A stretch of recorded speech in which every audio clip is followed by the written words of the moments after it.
Today's reading from John chapter 10, verses 1 through 10, invites us into a deeply familiar yet quietly unsettling image.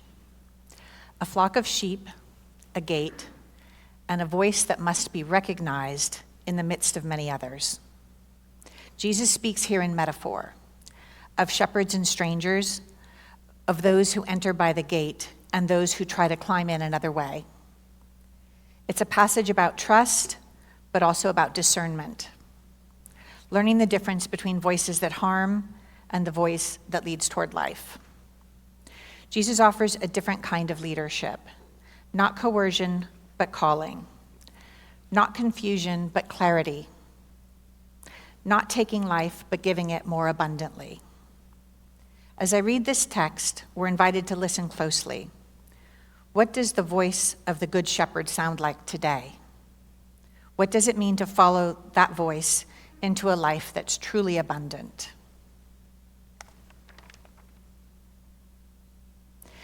Very truly, I tell you, anyone who does not enter the sheepfold by the gate, but climbs in by another way, is a thief and a bandit. The one who enters by the gate is the shepherd of the sheep. The gatekeeper opens the gate for him, and the sheep hear his voice. He calls his own sheep by name and leads them out. When he has brought out all his own, he goes ahead of them, and the sheep follow because they know his voice. They will not follow a stranger, but they will run from him because they do not know the voice of strangers. Jesus used this figure of speech with them, but they did not understand what he was saying to them. So again, Jesus said to them, "Very truly I tell you, I am the gate for the sheep. All who came before me are thieves and bandits, but the sheep did not listen to them. I am the gate. Whoever enters by me will be saved and will come in and go out and find pasture. The thief comes only to steal and kill and destroy. I came that they may have life, and have it abundantly." Here ends the reading. Thank you, Jill. May God grant us wisdom and understanding. Well, there are many voices and sounds in the South Bay, and some of them are literal, like the early morning leaf blowers that my neighbors on Manzanita Lane don't seem to know are illegal to use in Manhattan Beach. The silence in the mountains last weekend at our retreat was magical. We heard no hum of the PCH traffic. Is my mic on? We're good? Good. You can hear me? Oh, wonderful. No jet engines taking off. No refinery burn-offs. Just the occasional barking of a watchdog or the peal call from a bald eagle. Yep. We get used to all the noise and don't even notice it until we get away from it all and realize how accustomed we've become to it. You know, most of the voices shaping our lives aren't audible in that way. They're quiet. Some of you know what I'm talking about. You've heard these quiet voices recently, I bet. Voices that say, "You're already behind. Voices that whisper, you should be doing more.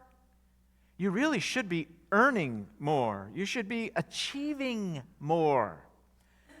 Voices that insist that, hey, if you don't keep up, you'll no longer belong socially, professionally, financially. Such voices can be deafening in the South Bay. Oh, it is beautiful here, but it's also expensive, and it's competitive, it's curated. It can feel like, everyone else is thriving while you're just trying to keep your head above water with housing costs and job pressures and raising kids and high expectation culture and navigating climate anxiety. It all adds up. I think I heard an amen out there somewhere. And into that swirl of noise, Jesus offers this strange image. I am the gate. I am the good shepherd. My sheep hear my voice. I know them, and they follow me. Now, honestly, most of us didn't wake up this morning wanting to be likened to a sheep, right? I mean, sheep are not known for their intelligence nor their independence. No sheep has ever said, I'm going to forge on my own today. I'm going to build my own personal brand. Melanie, wherever she is. I'm building, Jesus chooses this image, though, on purpose. Because it turns out that sheep, for all their limitations, know something important. They recognize the voice that leads them to life. They don't hear all the voices, not the loudest voices, not the most aggressive voices, but they do recognize the voice that they can trust. And that's really what this passage is all about. It's not really about sheep. It's about discernment. It's about learning to tell the difference between voices that lead toward life and voices that lead toward death or unfulfilled lives. My maternal grandfather, Al Waterworth, was a young preacher when he met for the first time my grandmother, Olga Ginter. She was engaged at the time to a Michigan sheep rancher. Now, my grandfather was friends with my grandmother's older brother. That's how he happened to be there that day by the family's cottage on Rock Lake in Michigan. And it was a fateful afternoon that they met. It was love at first sight for my grandpa. And since my grandmother wasn't married yet, only engaged, fair game, he decided to set out to win over my grandmother's heart. True story. Somehow he managed to convince her to get into a rowboat with him. And while they were out on the lake, he began to tease her about the prospect of marrying a sheep rancher. And what made a lasting impression on my grandmother was my grandfather's pity. He said, "Oh, it's a shame." You can just see him rowing. "Oh, it's a shame." "Well, what do you mean, shame?" And he said, "Oh, well, it's none of my business, but it seems a darn right shame that a beautiful woman such as yourself would have to spend the rest of her life listening, subjected to the noises of sheep." Well, my grandmother hadn't really considered that before. And so as my grandpa rowed to shore, he strategically interjected the occasional "ma, ma" into their conversation. Now, my grandmother's eyes had a funny way of tearing up when she laughed. I loved that about her. Almost like Mr. Magoo. She had big, thick glasses, and she would laugh in tears, and it was just wonderful. And I imagine her eyes teared up that day in the rowboat as she was tickled to tears by my grandfather's dramatic "bah" sheep noises and his valiant attempt to persuade her to take a different path for her life. Well, The rest is history, as they say. She broke off the engagement to the sheep rancher, poor guy, and married my grandfather, and I'm standing before you today because of all of those bahs. It matters what voices we listen to, doesn't it? Jesus puts it bluntly, the thief comes only to steal and destroy, steal and kill and destroy. I came that they may have life and have it abundantly. So Jesus is warning against the voices, the internal and the external voices that diminish our humanity. The voice that tells us our worth is tied to our productivity. The voice that says, hey, to rest is laziness. The voice that says our neighbor is the competition instead of our community. The voice that reduces people to categories instead of honoring them as beloved. And such voices are everywhere, and they show up in our social media feeds, in our workplaces, even in our inner dialogue. The voices. And here's the tricky part. They don't always sound evil, right? I mean, sometimes they sound reasonable. Sometimes they sound almost motivating. They sound like, hey, just push a little harder. Just keep up. Just don't fall behind. And yet, over time, they take more than they give, these voices in our heads. They steal our peace. They kill our joy. They destroy our sense of enoughness. Enoughness. How you doing with that? Jesus says, that is not my voice. My voice leads somewhere else.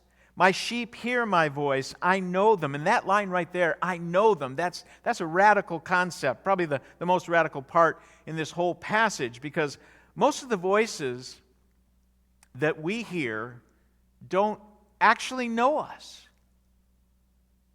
Not like God knows us. They know a version of us. They know a profile. They know a resume version of us, maybe a set of expectations for us. Yet Jesus speaks as one who knows the whole of who we are.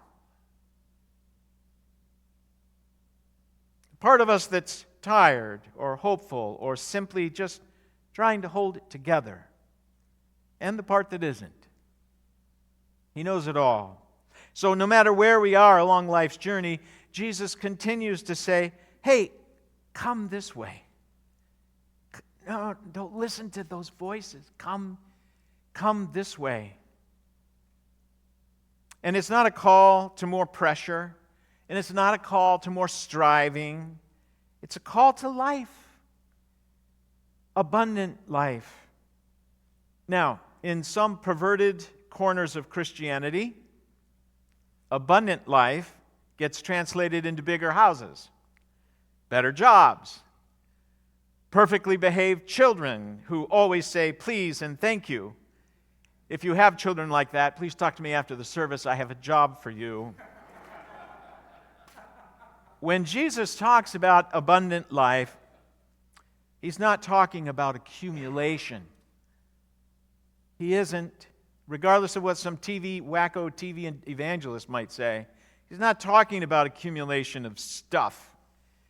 If that were true, then the most fulfilled people would always be the people with the most stuff. And we know that's not true. Abundant life, in the way Jesus describes it, looks more like this. Having enough and knowing you have enough. Having enough and knowing you have enough. Being content with the spouse you have. How's that going? Nobody laughed. It's a beautifully abundant day when we actually want what we have. And this, how do you get to that place? Well, it has far more to do with the stories we tell ourselves than anything else. How perfect your spouse is or isn't. It's about what we put in our heads. What we draw up from the past. Well, years ago, you were this way, and you did this, and you did that. Can we be content with what we have? Abundant life is about being connected also to God and to others and to yourself. It's living with purpose that isn't defined by comparison. It's experiencing joy that isn't dependent on everything has to go right, or I'm not going to be happy. I'm going to be in a mood. It's a life rooted in belonging, not proving. And that's a deeply countercultural concept, isn't it? Especially here in the South Bay. So much of our environment here runs on proving. Proving you can afford to be here. Proving you can keep up. Proving you belong. And Jesus says, you already do. You don't have to climb over the fence. You don't have to sneak in by another way. I'm the gate, Jesus says. In other words, there's a way into this life that doesn't require pretending and trying to prove yourself. It doesn't demand perfection. Instead, it begins with being known and being loved right now, just the way you are, in all your imperfection. Being loved, beloved, as we called it this past weekend in the mountain retreat, isn't just a nice theme for an all-church retreat in the mountains. It's a divine invitation to a different way of living. So how do we get to a place where we can recognize this voice? How do we trust this voice that calls us beloved, that knows everything about us and still calls us beloved? How do we follow this voice that reassures us that we're enough right now just the way we are, even in our mess? Well, having just recently come down from a mountaintop, I'm more aware than usual of how challenging it is to hear God's voice when everything else is so loud and it's competing for our attention right here in the beautiful South Bay. But I do think it starts with this simple question. What is the fruit of all these voices I'm hearing? What fruit is being born out of these voices? Do the voices lead me to fear, or do they lead me to freedom? Do they lead me to isolation, or do they lead me to connection, community? Do these voices lead me to exhaustion and unhealth, or to a deep, abiding peace? What has my ear these days? Talk that foments division or talk that creates unity, as you were singing about? Talk that tears down others or talk that builds everybody up? Friends, the voice of the Good Shepherd may challenge us, but it won't diminish us. I hope you can hear that. Because if you hear voices that are diminishing you, it's not from God. And this voice of God may call us forward, but it won't shame us into moving. No drive-by guilting. It may invite growth, but it'll always be rooted in love. And so if we hear voices that are quick to assume the worst in others, watch out. Or voices that just seem to spew negativity around every sneaky corner, watch out. Don't trust those voices. Don't trust those voices.